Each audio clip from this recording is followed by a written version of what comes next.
Salam sejahtera, terima kasih karena bersama dengan saya di Nazilin Unity Channel. Ada dua isu dalam satu video kali ini. Pertama, dijangka akan berpusu-pusu ahli-ahli PAS Perikatan Nasional keluar daripada Perikatan Nasional.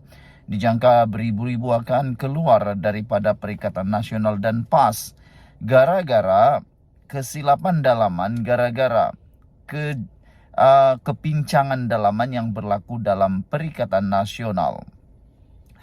Itu yang pertama. Yang kedua ialah dijangkakan bakal ada protes daripada beberapa pemimpin dalam Perikatan Nasional, terutamanya PAS, dan pemimpin-pemimpin itu mungkin akan keluar meninggalkan parti PAS dan Parti Bersatu serta Perikatan Nasional. Buktinya sudah ada. Ramai yang tak berpuas hati dengan hala tuju Perikatan Nasional sekarang yang cukup signifikan dengan pelbagai fitnah. Hari ini kita dikejutkan dengan satu keputusan daripada Taqiyuddin Hasan. Apabila Taqiyuddin Hasan, Setiausaha Agung PAS, membela Razman Zakaria. Beliau kata, PAS menganggap kekilapan Razman itu sebagai isu terpencil dalam isu Hanayo. Ini bukan isu terpencil. Ramai netizen bahkan pengulas politik nyatakan, ini bukan isu terpencil, ini adalah isu yang sengaja dibuat. Hal ini kerana Razman sudah terbukti banyak kali, bukan 1, 2, 3 kali memfitnah, tetapi sudah berkali-kali. Apabila Taqiyuddin Hasan menyatakan PAS anggap kekilapan Razman itu sebagai isu terpencil, ramai netizen sudah mula mengatakan bahawa PAS ini semakin hari menjadi semakin sesat.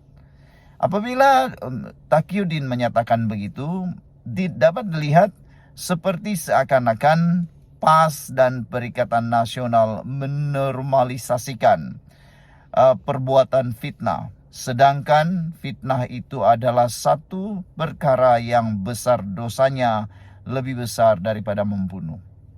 Jadi, itu sebabnya ramai ahli PAS dijangka akan keluar berpusu-pusu.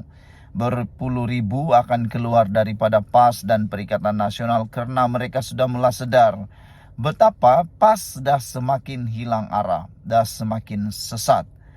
Bayangkan sajalah, perbuatan memfitnah dikata sebagai terpencil. Ini bukan terpencil. Perbuatan dosa fitnah itu bukan perbuatan terpencil, tapi perbuatan terkutuk. Tiada tindakan daripada PAS dan Razman kekal sebagai Pesuruhjaya PAS Perak. Ini bukan sekali, bukan 2 kali, bukan 3 kali, tetapi sudah banyak kali Razman membuat fitnah, dan ada yang menyebabkan beliau terpaksa membayar ratusan ribu ringgit akibat fitnah yang dibawanya. Persoalannya, adakah perbuatan fitnah Razman direstui oleh pimpinan PAS? Pertama, fitnah dengan mengaitkan Datuk Seri Anwar Ibrahim akan membawa LGBT. Itu fitnah pertama yang pernah dibuat oleh Razman Zakaria. Yang kedua, fitnah mengaitkan Nizar Jamaluddin menyokong konsep negara sekular diperjuangkan oleh DAP dan telah pun didenda RM200,000. Ketiga, fitnah mengatakan Lim Guan Eng menyokong larangan pengambilan pekerja hotel wanita memakai tudung, telah pun didenda RM250,000. Selain itu juga memfitnah mengaitkan pengerusi DAP Perak itu dengan insiden mengibarkan bendera negara China di Teluk Intan. Akhirnya dia tampil memohon maaf. Dan terkini, fitnah mengaitkan Menteri Belia dan Sukan Hanayo dengan konglomerat YTL. Jadi saudara-saudara sekalian, apa pendapat anda? Layakkah lagi Razman Zakaria jadi Pesuruhjaya PAS Perak? Sedangkan beliau seringkali dianggap sebagai pemimpin yang memegang parti yang kononnya kuat beragama. Sekian dulu untuk kali ini. Jangan lupa tinggalkan komen Anda. Salam sejahtera. Terima kasih karena bersama dengan saya di Nazilin Unity Channel. Dua soalan sekarang ini. Sama ada Sanusi yang dipecat sebagai Ketua Menteri Kedah atau Muhyiddin yang letak jawatan. Oke, kenapa begitu? Aku nak ulas dulu. Pertama, tentang Muhyiddin yang mungkin perlu letak jawatan. Oke, Muhyiddin adalah presiden kepada Parti Bersatu. Muhyiddin juga adalah pengerusi Perikatan Nasional. Dalam Perikatan Nasional, hierarki tertinggi ialah Muhyiddin Yassin. Sepatutnya, sebagai pengerusi, apa saja arahan, apa saja permintaan, apa saja buah pikiran daripada pengerusi itu haruslah diikuti ataupun akur. Para pemimpin bawahan, ahli-ahli Perikatan Nasional, tak kiralah dia gerakan dia papas dia bersatu atau apa sekalipun, haruslah akur kepada apa yang dikatakan oleh pengerusi, yaitu Muhyiddin Yassin. Anda pun tahu, pengerusi ini punya kuasa yang besar. Dia boleh bertindak mengikut undang-undang yang telah digariskan. Jadi, kenapa Muhyiddin perlu letak jawatan? Sebab kemarin dulu Muhyiddin telah mengingatkan ahli-ahli Perikatan Nasional supaya sebelum cakap semak fakta dulu. Sebelum cakap semak fakta dulu. Selepas Muhyiddin terpaksa membayar saman fitnah berjumlah 1 juta ringgit, ulasan itu ataupun nasihat Muhyiddin itu tiba-tiba timbul.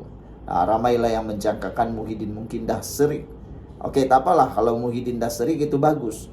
Tapi yang tak bestnya ialah apa yang Muhyiddin cakap supaya semak dulu sebelum cakap supaya tak kena fitnah, tak akan menimbulkan masalah belakang hari. Tidak diikuti oleh orang bawahan Perikatan Nasional ataupun ahli-ahli Perikatan Nasional. Contohnya, paling terkini Razman Zakaria, paling terkini Sanusi Mador, Menteri Besar Kedah. Muhyiddin kata sebelum cakap semak dulu. Apa yang Sanusi cakap buat? Dengan keberanian pahlawan, perpahlawan ataupun pahlawan Perikatan Nasional itu, Panglima Perikatan Nasional itu, dengan keberaniannya dia buat satu kenyataan yang melanggar arahan ataupun peringatan nasihat daripada pengerusi Perikatan Nasional Muhyiddin, yaitu dia kaitkan amanah dengan DAP. Nah, disinilah timbul dua persoalan itu. Siapa yang harus letak jawatan? Muhyiddin yang perlu letak jawatankah dengan alasan beliau tidak diendahkan lagi sebagai pengerusi Perikatan Nasional? Nasihatnya sudah tidak pakai lagi. Buktinya ada. Mereka tak dengar pun, mereka buat mungkin tak tahulah. Kan? Apa pula pendapat kamu semua? Itu.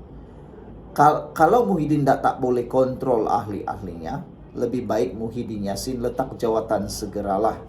Kan, daripada bikin malu, cakap tak didengar oleh ahli, lebih baik letak jawatan dan serahkan kuasa itu kepada Hadi Awang. Manalah tahu Perikatan Nasional lebih kuat lagi kalau Hadi Awang jadi pengerusi Perikatan Nasional. Atau yang menakutkan ialah apabila mungkin jadi lebih kuat memfitnah. Itu janganlah kan. Yang kedua, kalau Muhyiddin tak letak jawatan, perlukah Sanusi dilucutkan jawatan sebagai Ketua Menteri Kedah? Kerana Sanusi memalukan Perikatan Nasional.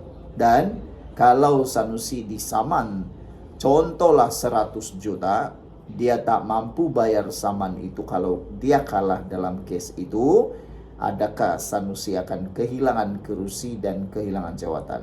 Jadi sebelum kehilangan kerusi atau jawatan, kalaulah dia kalah saman nanti, lebih baiklah dia letak jawatan. Jadi tinggalkan komen Anda siapa yang perlu. Sekian, jumpa lagi. Bye-bye.